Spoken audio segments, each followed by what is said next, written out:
Hello viewers, আসসালামু আলাইকুম। আশা করি তোমরা সবাই ভালো আছো। তোমাদের সবাইকে অনেক অনেক শুভেচ্ছা জানাচ্ছি আরিফ'স কেয়ার কোচিং একাডেমির পক্ষ থেকে।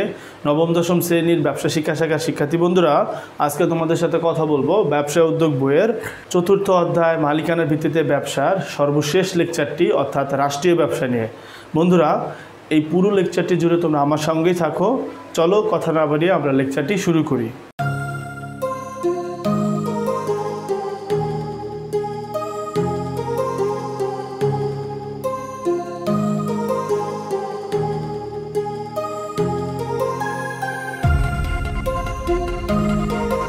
তো বন্ধুরা, তোমরা দেখতে পাচ্ছ আমি এখানে রাষ্ট্রীয় ব্যবসা সংক্রান্ত বেশ কিছু ইনফরমেশন লিখে রেখেছি।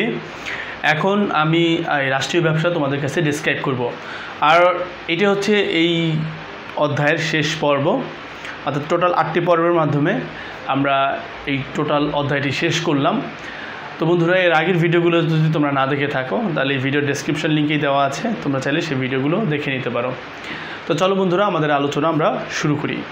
তো এখানে দেখো লেখা আছে যে রাষ্ট্রীয় ব্যবসা।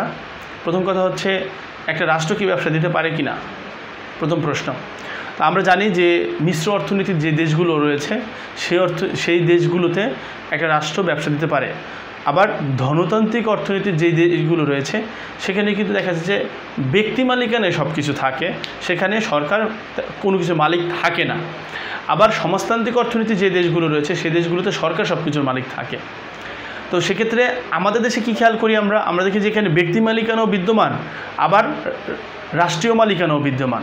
বিভিন্ন ব্যাংক ব্যক্তি মালিকানায় রয়েছে, অর্থাৎ জনগণের মালিকানায় রয়েছে, আবার সরকারেরও কিছু ব্যাংক রয়েছে। অর্থাৎ এখানে আমরা বুঝতে পারি যে বাংলাদেশে মিশ্র অর্থনীতি প্রচলিত রয়েছে।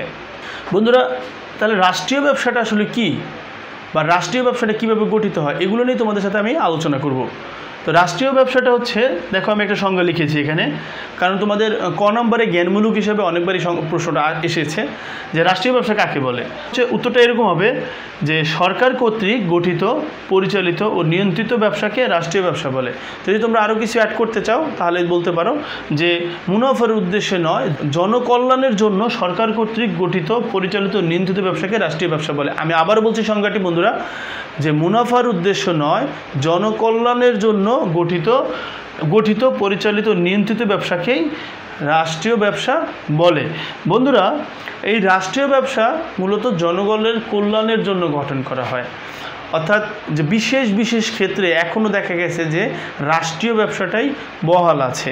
যেরকম ধরো ট্রেন, বাংলাদেশের ট্রেনের যে সংস্থাটা রেলওয়ে, এটা কিন্তু এখনও রাষ্ট্রীয় ব্যবসা, অর্থাৎ ব্যক্তি মালিকানায় নেই। বাংলাদেশে যদি আমরা রোড ট্রান্সপোর্টের কথা বলি, সেখানে দেখি বাসের কথা যদি বলি, দেখো বাস কিন্তু বিআরটিসি বা সরকারি বাস আছে, আবার বেসরকারি বাসও আমরা রোডে দেখতে পাচ্ছি। কিন্তু ট্রেনটা দেখো, ট্রেন শুধুমাত্র সরকার কর্তৃক পরিচালিত হয়, এখানে কিন্তু ব্যক্তি মালিকানা এখনও আসেনি। এরকম বিশেষ ক্ষেত্রে দেখা গেছে যে শুধুমাত্র সরকারি মালিকানায় আছে, অর্থাৎ অধিক জনকল্যাণের জন্য এটা করা হয়েছে। বন্ধুরা, এই রাষ্ট্রীয় ব্যবসার বেশ কিছু বৈশিষ্ট্য আছে। আমি এখন তোমাদের সামনে এই রাষ্ট্রীয় ব্যবসার বৈশিষ্ট্যগুলো আলোচনা করব। প্রথম বৈশিষ্ট্য হচ্ছে অধ্যাদেশ বা বিল পাস। বন্ধুরা, এই রাষ্ট্রীয় ব্যবসাটা গঠন করা হয় হচ্ছে অধ্যাদেশ বা বিল পাসের মাধ্যমে।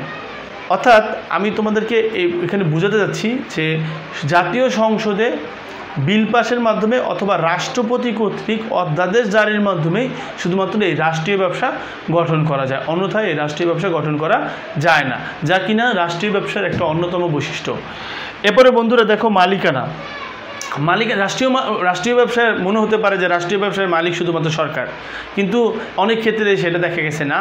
অর্থাৎ রাষ্ট্রীয় ব্যবসায়ের মালিকানা কিন্তু জনগণও হতে পারে, কিন্তু যে কোম্পানির সিংহভাগ শেয়ার হতে হবে হচ্ছে সরকারের। এক্ষেত্রে জনগণ হবে হচ্ছে গৌণ, মুখ্য ভূমিকায় থাকবে হচ্ছে সরকার মালিকানার দিক থেকে।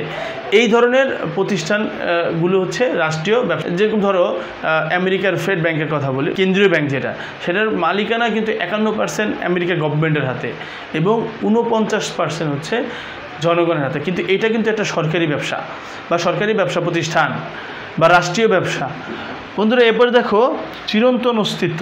যেহেতু এটা একটা কোম্পানি আর বিশেষ আইনের মাধ্যমে গঠিত হয়, তাহলে এটাই হচ্ছে একটা চিরন্তন অস্তিত্ব সম্পন্ন। যেমন জনতা ব্যাংক লিমিটেড, যেহেতু জনতা ব্যাংক লিমিটেড এর মানে এটা একটা কোম্পানি, তো কোম্পানিতে সাধারণত চিরন্তন অস্তিত্ব সম্পন্ন হবে। আশা করি তোমরা বিষয়টা বুঝতে পেরেছো। মূল উদ্দেশ্য বন্ধুরা, এটার মূল উদ্দেশ্য হচ্ছে জনকল্যাণ, মুনাফা অর্জন নয়। কিন্তু ব্যবসায়ের মূল উদ্দেশ্য কিন্তু থাকে মুনাফা অর্জন, কিন্তু এই রাষ্ট্রীয় ব্যবসার মূল উদ্দেশ্য হচ্ছে জনকল্যাণ। এরপরে দেখো লাভ লোকসান। বন্ধুরা এই ব্যবসার লাভ হলে সেটা জনকল্যাণে ব্যয় করা হয়, আর লোকসান হলে কিন্তু সেটা সরকার বহন করে। তো লাভ লোকসানের ব্যাপারটা আশা করি তোমরা বুঝতে পেরেছো। বন্ধুরা জবাবদিহিতা, এই যে রাষ্ট্রীয় ব্যবসার জন্য কিন্তু রাষ্ট্রীয় ব্যবসাটা যেই মন্ত্রণালয়ের অধীনে থাকবে সেই মন্ত্রণালয়ের মন্ত্রী কিন্তু সংসদে জবাবদিহিতা করতে বাধ্য থাকবে। আর সংসদের জবাবদিহিতা মানে কি? জনগণের কাছে জবাবদিহিতা করা। তো বন্ধুরা এই ছিল তোমাদের কাছে আমার এই রাষ্ট্রীয় ব্যবসা সংক্রান্ত বৈশিষ্ট্যগুলোর আলোচনা। আশা করি তোমরা আমার এই আলোচনা বুঝতে পেরেছো। তো তোমাদের বইটিতে বেশ কিছু রাষ্ট্রীয় ব্যবসার লিস্ট উল্লেখ করা আছে, এবং এই লিস্টগুলোতে এটা কোন মন্ত্রণালয়ের অধীনে সেগুলো উল্লেখ করা আছে। তোমরা একটু ভালোভাবে দেখে নিবে, কারণ এই লিস্টটা থেকে বেশ কিছুবার প্রশ্ন এসেছে, বোর্ড পরীক্ষায় প্রশ্ন এসেছে, স্কুল পরীক্ষাগুলোতে তো আসেই। তো তোমরা এটা ভালোভাবে খেয়াল করবে যাতে তোমরা বুঝতে পারো।